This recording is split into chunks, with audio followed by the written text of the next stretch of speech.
you meeting with me. I definitely want to be mindful of your time.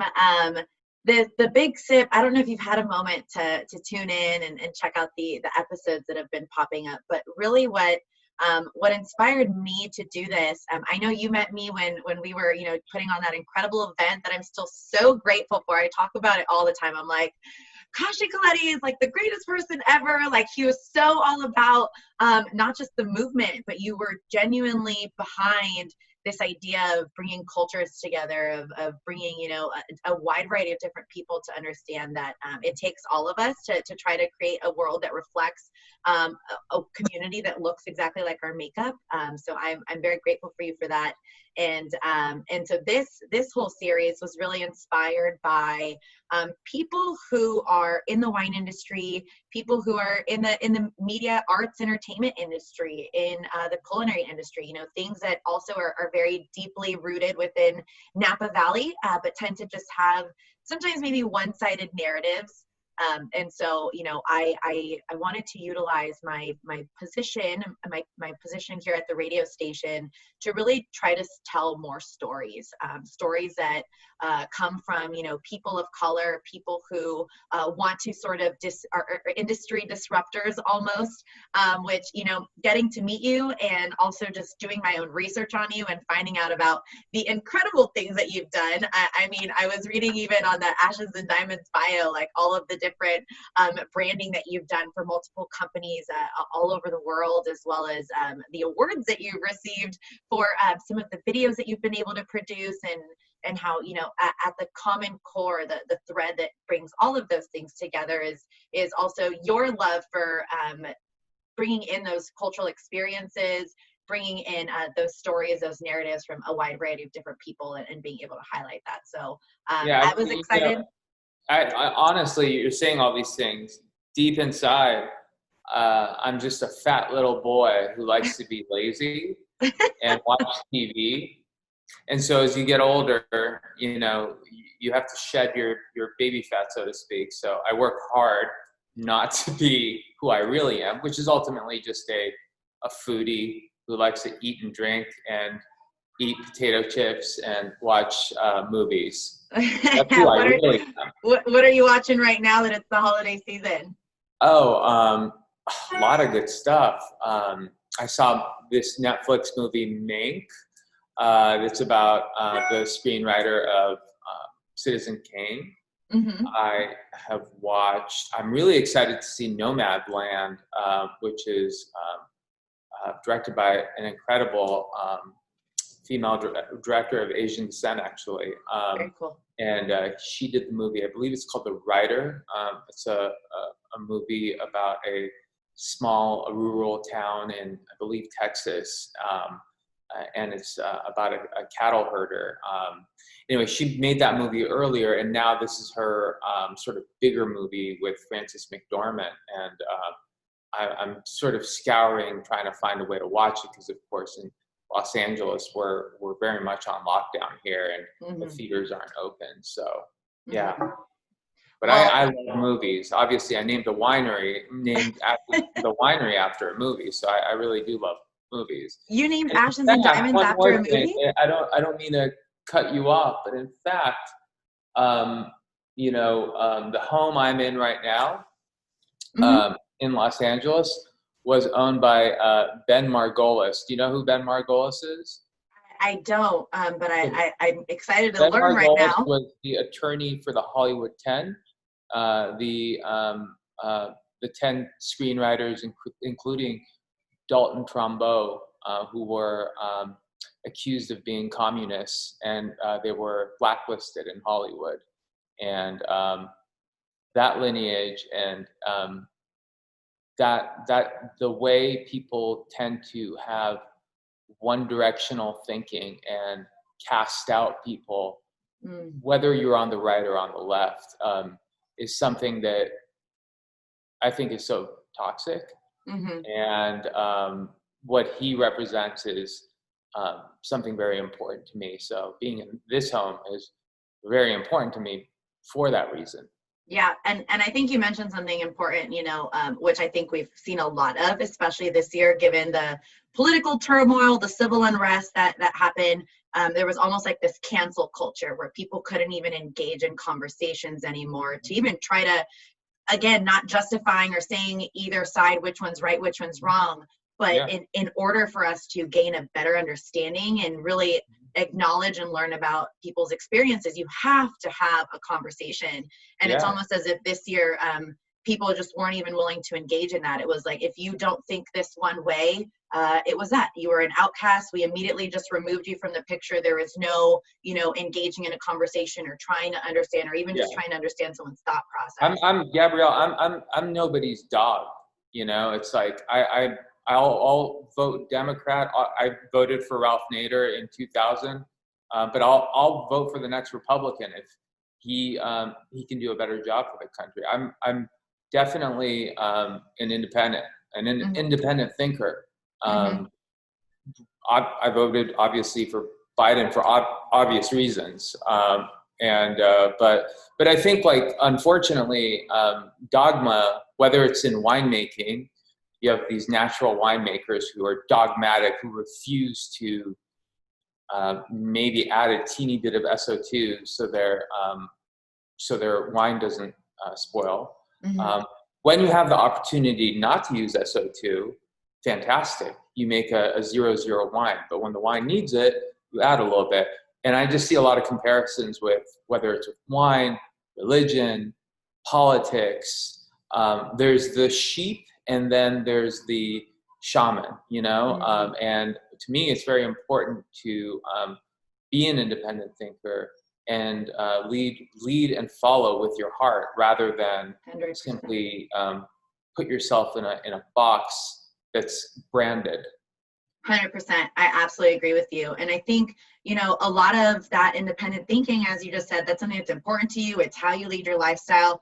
I think it's also what has allowed Ashes and Diamonds to be as successful as it is. We're very used to, I'm born and raised in Napa, and my whole life I saw, there's this very sort of one-like model for a lot of the wineries here. It's almost like our mom and pop wineries and like their old school days, with some really dated environments. And you brought something totally cool, totally different to the table when you decided to open up Ashes and Diamonds. And it's got like this very like California-esque SoCal type feels. And maybe it's because, you bring a little bit of that with where you come from and being in LA. But it's definitely attracted, this whole other group of people who, for a lot of the times, in the wine industry, people don't tend to pay attention to the Gen Xers, the millennials, the people who are coming in, who are now going to be the new sort of folks who lead wine moving forward. And because no one's really attracted them or created this space for them to engage in, they were always kind of left out of that equation. But you changed that up. And so you've kind of been this change maker. And I think it has to do with a lot of that individual thinking. And I'd really love to learn more about where that comes from, learn more about your own journey in wine, whether that be just with wine or the really cool projects that you've been able to do for, I know you've worked on some things like Google. I know that you were able to receive the MTV's Woody Award as well for the video of the year. So I feel like you have so many cool life experiences and stories, and you clearly, You're making me blush here, but the reality is I won the Woody Award because I was working at MTV at the time. So they gave the award to one of their own. So I didn't really win it. But then again, I know there's politics with awards in general. But yeah, they gave it to one of their own. But it's nice. But I'm sure it's still well deserved. I think you need to toot your own horn a little bit more than you're probably used to. Gabrielle, I think what you're doing is I started to learn about what you were doing around the time that there were Black Lives Matter protests in Napa. And I was talking to Steve Mathiasen, and I asked him, like, who's doing this? It's incredible. And that's when I learned about you and why I'm a fan of yours. I actually took my daughter to the Black Lives Matter rally on 3rd and Fairfax. I was living down in Fairfax at the time. And, we were on the sidewalks and just sort of cheering everyone on. We weren't actually in the moving. But when they hit 3rd and Fairfax, that's the border to Beverly Hills, and there was a barricade basically blocking everyone from Beverly Hills. It was a very peaceful protest. And then when they came across the police line, sort of sheltering this wealthy community, that's when the rubber bullets started flying. And so unfortunately, my daughter got an eyeful of a historic moment that took place in Los Angeles here. But had I known, obviously, I wouldn't have taken her to, a full-on riot. But that's what happened. And the reason why the riot started was that they were stopping him.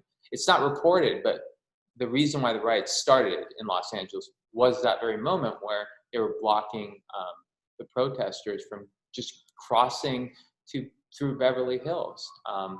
And I think that race and separation of class almost too. I think it's socioeconomic, and I think 100%. That we kind of take the piss out of it in Ashes and Diamonds. And yeah, we make very serious wine, but we're just not going to be serious about it. We're not going to posture about the notion of being a luxury brand. What does that really mean? And in terms of exclusivity and not letting people into your winery, you let everyone into the winery. And unless obviously we're sold out, but we don't discriminate as to who our guests are, which is very important for us. We are about inclusivity at Ashes and Diamonds versus exclusivity for a lot of others. And you feel that the moment you step onto the property and just, everyone that you have there who is a part of that team. It was so great when we did the Crush the Vote event there on your property, and just getting to know your team from that experience. And also I've enjoyed just tasting there and going with friends, because it does feel very welcoming. And I think that's, something that a lot more people are saying is something that more winery partners need to start putting at the forefront is, accessibility. Who are you marketing this towards? Really understanding that wine is for everyone. It is made by so many different people, so many different hands that touch that product before it finally gets to, whoever it is that's going to be enjoying that wine in their glass. And that's why it shouldn't just be, for any particular socioeconomic class or for only a particular group of people. I'm curious, where does this sort of mindset that you have, where did that come from? I know that your dad also created Dariush. Was there something there that was inspired from that? That's exactly true. The irony is, and you wouldn't know it, but my dad is the one who took me to the Amnesty International events when I was a first grader. He took me to the big Amnesty International concert in the Coliseum with Tracy Chapman and Bruce Springsteen. But he protested the jailing of Nelson Mandela when he lived in Iran. I'll probably embarrass him. I don't think he's revealed that to anybody, but it was really influential on me. Extremely influential. We're very different. Obviously, our brands are very different. But in fact, the style of wine we make was introduced by my dad to me when I'd go over to his either winery or his home during Thanksgiving or Christmas or Persian New Year. He'd always break open those 70s era Robert Mondavi wines, which that's the style of wine we make, which is a fresher wine, minimal intervention, it's terroir focused. And, for us, Robert Mondavi was an environment of inclusivity. He even put a Mondavi, I think, in Disneyland or Disney California Adventure, and made it accessible for people, and wasn't shy about having his wines in the supermarket as well.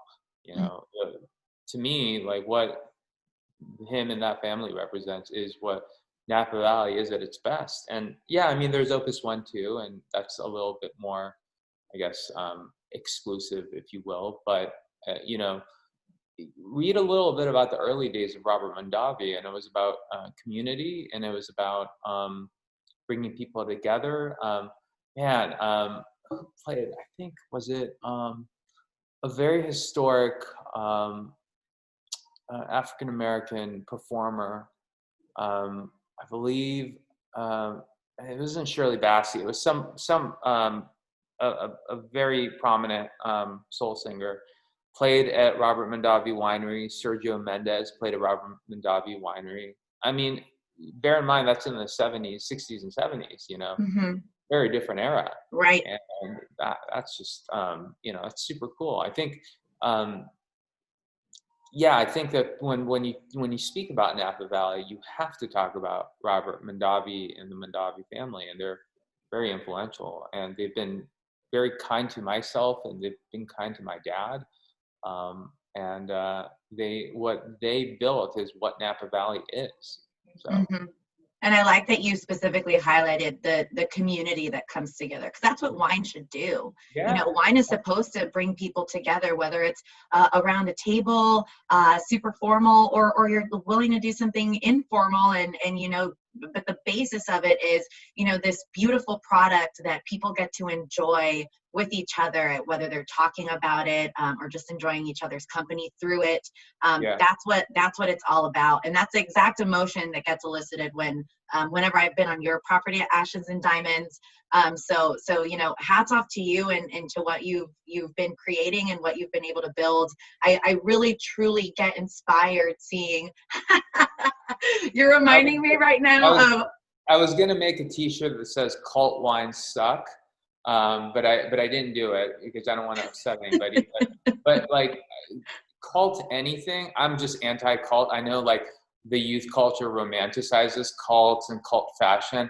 I hate it. I think that's sort of like that the sheep mentality I was talking about. So just anybody who feels an emotional need or to fill a void with a cult, whether it's in wine or in religion, I just think it sucks. So your T-shirt right now, and for anybody who is listening to the audio, it says "Corporate rock sucks." What's the bottom part also say?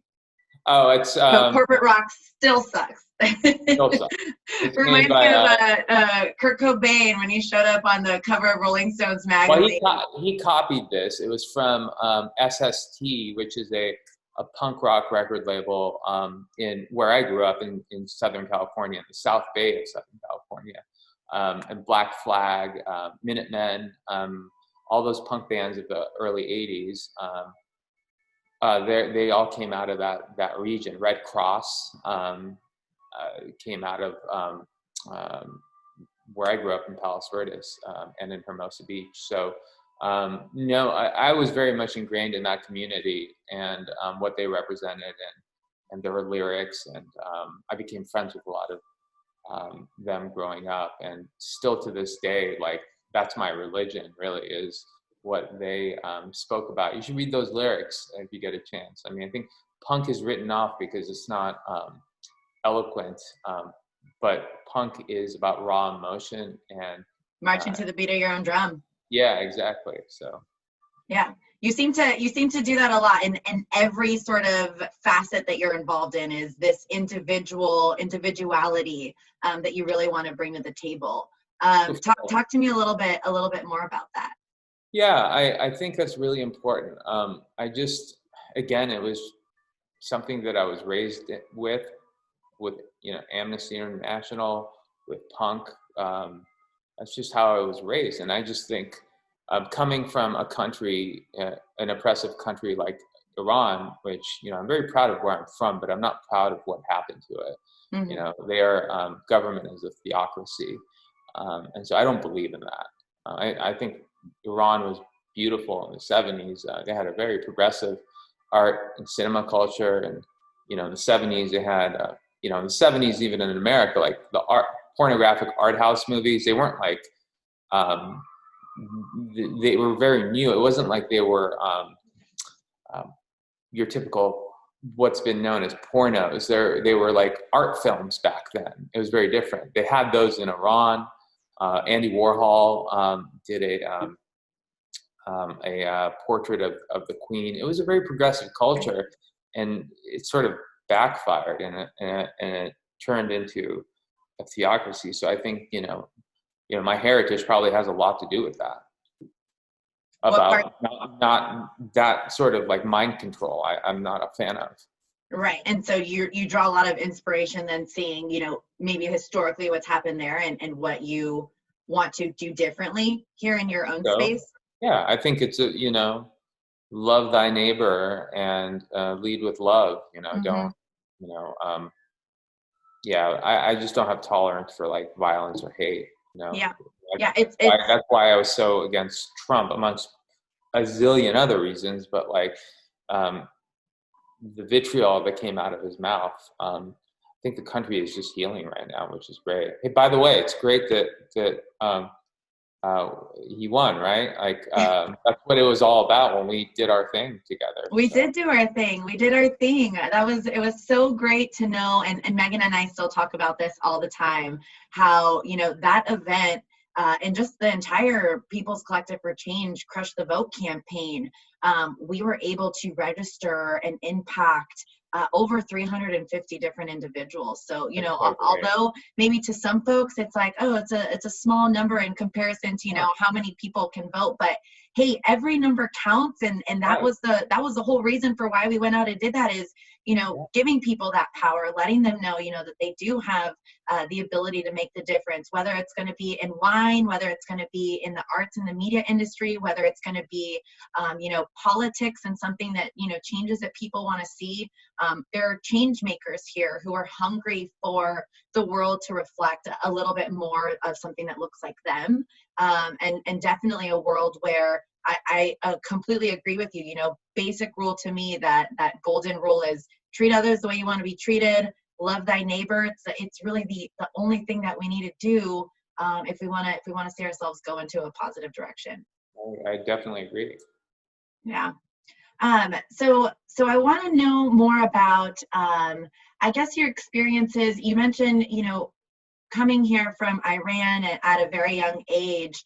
And I guess I'd love to learn more about how maybe that influenced you growing up, or what your experience has been as a person of color, even in navigating some of these spaces, whether it be things that you did in LA in the media side, or things that you have encountered here in Napa Valley, and whether or not these industries or these communities in which you've been a part of have always opened up their doors for you, or if that's been a little bit difficult for you, because sometimes I know there's a lot of folks who definitely want to enter these spaces, but they're not necessarily the most easy spaces to tap into when you don't look like everybody else.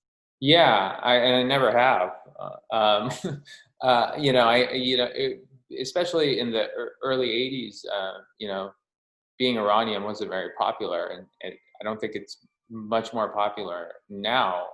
But they make the best food ever. Mm-hmm. And, so, in kindergarten or first grade, when everyone has like their peanut butter and jelly sandwich, my mom would make me these very extravagant stews with rice that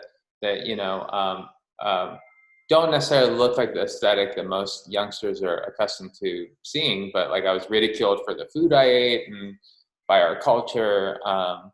As a kid, that you take that to heart, but as you grow up a bit more, you embrace it, and you embrace who you are. My mom's cooking certainly influenced me, and that's why our culinary program at Ashes and Diamonds is so significant, because we make Persian food at the winery, and we also make Israeli food. We also make Asian inspired food, but I'm an unabashed cultural appropriator. I will steal your culture like it's going out of style, and then show it to everybody and tell the story behind your culture. Because I think that I don't know why people listen. I get it if you're doing a pupuseria next to somebody who's from Jalisco who has their own pupuseria. Like, I understand that, but if you are tipping your hat and doing your own thing, an ode to. Yeah, exactly. You're introducing pupusas to people that don't know about pupusas. Mm-hmm. And then they'll go to that guy's stand on, you know, Selma down the street in Hollywood, and they will buy the pupusa there. And that's the real pupusa. Anyways, it tastes better than any pupusa that we'll ever be able to make. But you are almost that entry, the Yeah, level to entry, the exposed part where you are allowed to expand people's minds. yeah, and that's why I think I really don't like the media's portrayal of cultural appropriation. I just think it is doing a disservice to a lot of honest folks out there, because you know, if you have a pupusa on your menu, odds are that that person will learn about pupusa, Google it, and then find the real stuff. You know, I think that's so important, whether it's a pupusa or whether it's a California roll. I mean, so in Los Angeles, like, sushi was all the craze in the 80s, and I started with the California roll, as most of us did. Most of us do, yeah. We're like, I don't know if I want to adventure all the way in just yet. Yeah, but now I go to Tokyo Town to get my sushi. I don't even mess with, these, I guess, fancy sushi places. But I go straight to the source. And so my journey was that. And I wanted to do that at Ashes and Diamonds. So we even had, I think we took it a little too far. We did a Peace in the Middle East feast, which not a lot of people came to. I think the branding might have sort of offended a lot of people, but we basically had foods from the entire Middle East to showcase what how rich Middle Eastern cuisine is, and how well it pairs with our Cabernet Franc, or our cuvées from Oakville, or even our natural wines, or weird Frizzante natural wines. Well, and I think that's the super cool part about all of the different cultural cuisines and the food program, the great culinary programs that you have at Ashes and Diamonds, because everybody is very used to, traditional filet mignon with this beautiful Cabernet, like we've got the traditional meals, and people aren't really used to, or at least every single time I talk about it, I get people who look at me very odd when they're like, wine does not go with Mexican food. Like, you cannot take that much of cultural ethnic food and pair with this wine that's, very delicate. And I'm like, have you gotten down and thrown down in your kitchen? Because there are some great dishes that will go with these wines. And people tend to think that you can't take culturally ethnic food, which tends to have lots of spices, and introduce them with your wines. But it's the opposite. There are so many foods that you end up eliminating, and even food pairings that end up elevating your wines, that you completely take out of the picture simply by being closed-minded that way. And you're changing that. Here's an example for the other wineries.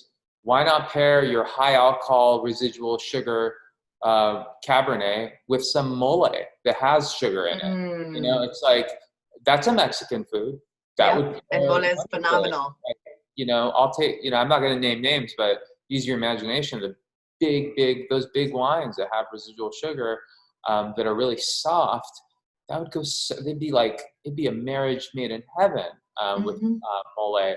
And there's a lot of options. Oaxacan foods would give you a lot of options there.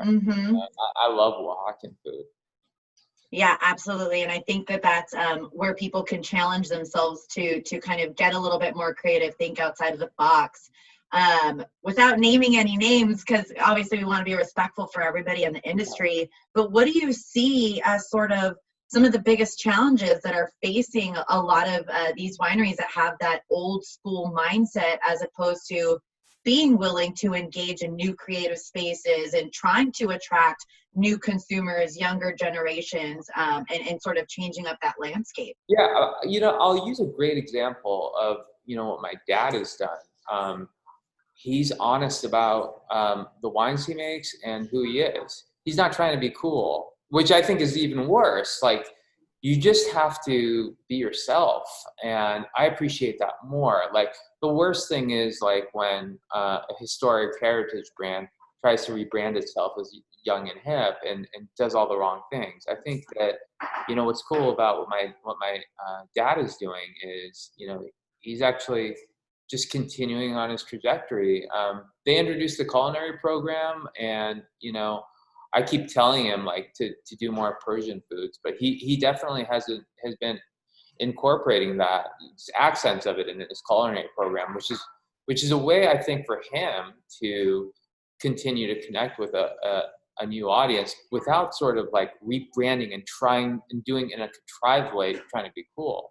Mm-hmm. I think food speaks to a lot of generations, and I think food is a great way to communicate the identity of your wines as well. Like if I see a red wine with a mole, I immediately know, okay, the sweet notes are going to match with the perceived sweetness from the high alcohol with the residual sugar. I think being honest about who you are is really important. Like if we did, I think if we started to try and get very conservative with what kind of wines we're making, or trying to, be something that we're not, I think we'd get called out pretty quickly. And it's also important to note that, a lot of those heritage brands are doing quite well still. The ones that are true to who they are. And so I embrace that as well. I make it a point to try wines that I may not be comfortable with, so I don't have a house palate. It's really, and just as easily, I'll watch Fox News to understand. The unfortunate thing is, like, we live in a propaganda machine in America right now, just depending on what channel you're on. So if you're on Fox, you're in one propaganda camp. If you're on CNN, you're on one propaganda camp. It sucks.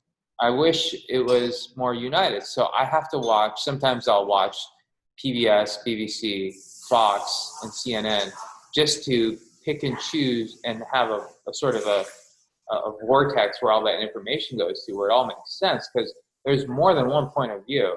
100%. There, I just compared Fox News to wineries. I think, but yeah. No, but it's true. Being able to see sort of everybody's mindset, what that landscape looks like, so that you can just develop a really wholesome framework for what is out there and that information. Do you feel as though a lot of the wineries are headed in the right direction, or what do you think specifically, as someone who is sort of this purveyor of change and inclusivity? Do you see them going and making those right steps, or what do you think is that next thing that you think they need to do?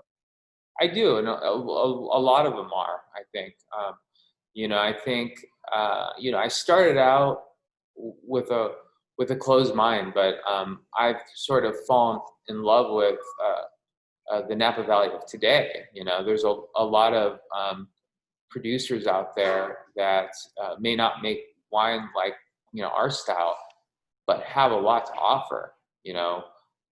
There's quite a few of them.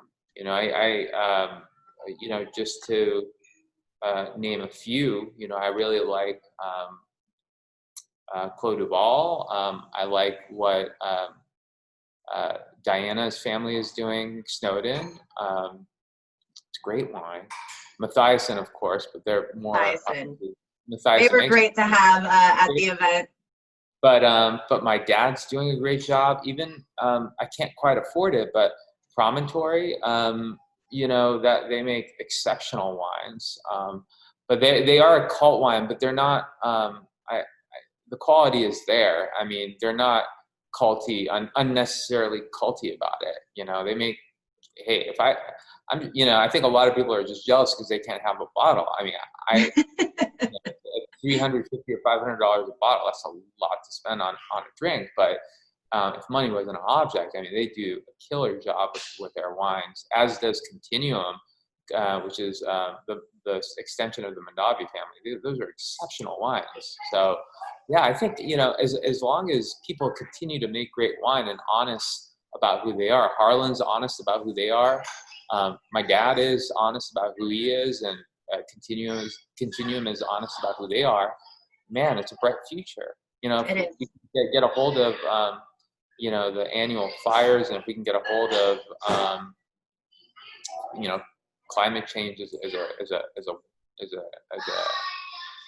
global entity, there's a lot of upside and bright side, I think. Sorry, my daughter is Zoom classing. So No, you're okay. You're okay. It's this new virtual space we're all operating. I'm just grateful that we were able to sit down and get in front of a screen here and chat, because this is awesome. Learning about that authenticity, learning about the things that make you tick, and really what inspired, Ashes and Diamonds to frame itself the way that it is.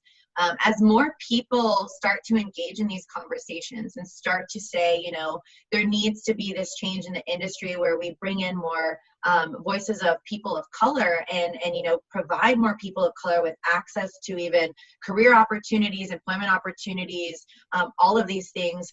As that change starts to happen, what excites you the most about the future, or about the future of wine, or even the direction that Ashes and Diamonds is headed in? yeah, I think wine is being embraced by I don't like saying Gen X or millennials, but millennials do represent a sizable population, twice that of Generation X, Mm-hmm. and about the same amount as the baby boomers. And if we're gonna look back at history and look back to the wealth of the 80s and 90s, I mean, that was sort of propagated by the baby boomer generation, right? That's when they started had spending power. And the millennials, and I know it's been a slow roll to get there, but they'll get there. And I think when they do, they'll go to the best soil there is, which is in Napa Valley. Honestly, as an outsider, believe it or not, in this industry, learning about AVAs, like Oakville, is just magic. And I don't have a vineyard there, but I worked with the Araujo Vineyard, Rancho Pequeño, which is, by the way, another great producer is the Araujo family's wines. Yep. Wonderful, wonderful wines. And also Jamie Araujo also has a wine as well. I think it's called Trois Noirs. Fantastic wine. But I think that the reality is, once the noise settles, oh, she's on the piano. Once the noise settles down, let me close this door really quick. I'm sorry. You're okay.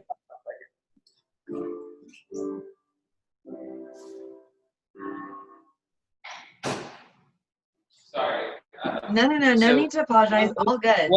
Once the noise settles down, the reality is, like, it's not even about us. Like, Oakville dirt is the greatest dirt in the world when it comes to Cabernet, as far as I'm concerned. Those just dusty tannins. We are there to really just fuck it up, honestly. If you just get out of the way and let Oakville do its thing, it's going to be magic in a glass. Very true. Very true. Couldn't agree more. What is your favorite AVA that you've been able to work with as a winery producer? What do you think best expresses the diversity of the Napa Valley? The diversity, I don't know, but like Oakville's up there, and I think like some of my favorite wines have been from Oakville. But I love the old Mayacamas wines, like their Merlot, which is $75, is or was $75 before it was acquired. But that wine is incredible for value, and that is some of the best Merlot, I think, that I've ever tried. Certainly as good as some of the greats from Pomerol. Also, Oak Knoll, which is where we are, I think it's developing, or it has, it's a relatively new AVA, but the Cabernet Franc that we get from Oak Knoll from our estate is magical. I think it's learning the voice of the vineyard. I've been vocal in saying that Cabernet Sauvignon from Oak Knoll, I've had a hard time embracing. I think Cabernet does better with thinner soils versus the thicker clay-based soils of Oak Knoll. And so I really embrace Oak Knoll for what it is. Listen, I understand my land value would go up if I planted Cabernet Sauvignon, but that's just, it's not the speed I think Cabernet Sauvignon is at when it comes to where we are, which is largely clay-based soil. So, I think it's, it has being authentic. I think that word is overused these days, but being real about where you are is really important. And where we are, we just, after 6-7 years working with the dirt, we know Cabernet Franc and Merlot do quite well in the clay soils we're in at our estate. Mm-hmm. Mm-hmm. Maybe then we shouldn't use the word authentic. We can use unfiltered. It's raw and unfiltered. How's that? There you go. But you're doing a lot. You have done a lot to sort of break up, the typical motion and notion that we're very used to in the Napa Valley. Do you have any exciting projects that you're looking to venture into as we continue to push forth and kind of shaking things up in this industry? Yeah, we're just behind me up there. We're going to be hosting tastings in Los Angeles for our members soon. It's a private location, but Gabrielle, you're able to see it. I can't. Yeah, it looks really cool. So that'll be kind of neat. It's creating extensions for our membership on a nationwide level. That's the ultimate goal. Is that I want to bring the experience from Napa Valley to different points across the country, but also doing it in a purposeful way. Like being in our home is that pool house is a pure Koenig pool house, and I think that's very relevant to the Ashes and Diamonds narrative of mid-century. And so being purposeful with how we do it is important. Just to do it where we just grab a bar location in any town in USA is just not how we roll. Right. No, and you definitely don't strike me as someone who just does things just to do them. It feels very purposeful, very intentional. And that's what ultimately will lead to sustainability in these spaces. When you do have that thoughtfulness, when you do have that intention, you're able to really create something that people will naturally gravitate towards because they see themselves in it or they feel attracted to it in some kind of way, shape, or form. I'm so inspired by you. It's genuinely just everything, your story. And are you kidding me? Yeah, I was just, it was a proud moment to be able to work with you and do something as important as we did. So I'm very fortunate to know you and to be a part of what you do. Oh, well, you're going to make me blush. The feeling is definitely mutual. And I know that hopefully it won't be our last. I'm sure we'll figure out some fun creative stuff to do in the future. But before we don't have to do anything, Gabrielle. Let's hope this country does a course correct. Let's hope we don't have to work. Right? That's very true. Yes. Let's hope exactly. That's a lot of these things that have had to come about in 2020. It'll be nice if in the future, some of these spaces don't even need to exist because we've already achieved that equity and accessibility. Yeah. You're right. I love the positive mindset. It's what we're going to keep going into, especially in 2021. Definitely need to make sure that the mindset is right going into this new year. Any advice that you would give people as they're trying to, navigate this space or enter the wine industry or? Yeah, one very important piece, and it comes from Bruce Lee. Be like water. Because if you are set on a direction, good luck. There's a lot of twists and turns along the way, and you have to be flexible. And so you don't have to abandon who you are and your core principles, but be ready to bend like Gumby. Bend like Gumby. I like it. How has that assisted you in everything that you've built for yourself? I have had to pound sand a lot and eat a lot of humble pie. I've done a lot of things that have received backlash, but it's been a learning experience. One of my mentors as a teen was the punk bass player from the Minutemen, Mike Watt, and the single piece of advice he would always tell me is be a student for life. Mm-hmm. And in fact, the irony is also that was one of my dad's sayings as well, be a student for life. And so that served me well, and I've been going to school a lot recently. I'm sure for yourself as well as for your daughter too, with this new virtual learning space. Right. Well, Kashy, thank you so much for sitting with me and for letting me pick your brain and just getting to know more about you and sort of, what inspired you to create Ashes and Diamonds and the journey in which you're headed in. Any last minute words for anyone tuning in? Yeah, I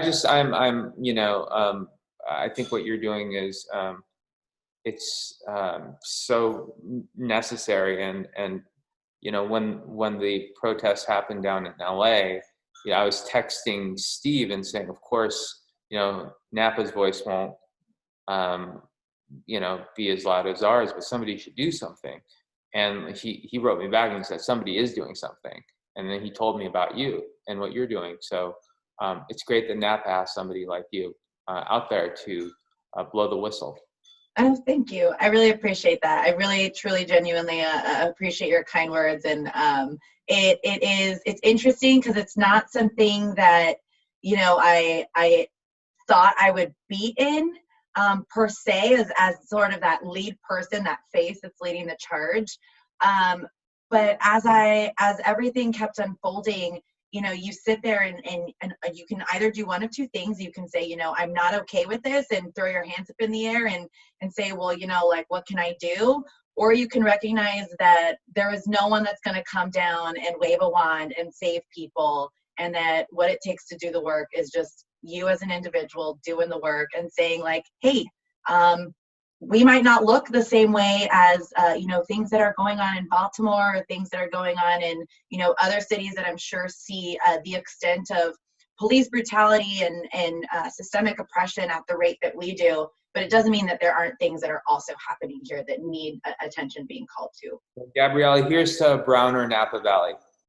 Yes, cheers to a Browner Napa Valley and something that reflects the people doing the work. All right, Gabrielle. Very nice speaking with you. Thanks for having me on. So great. Have a wonderful, happy holiday season, Kashy. Happy holidays.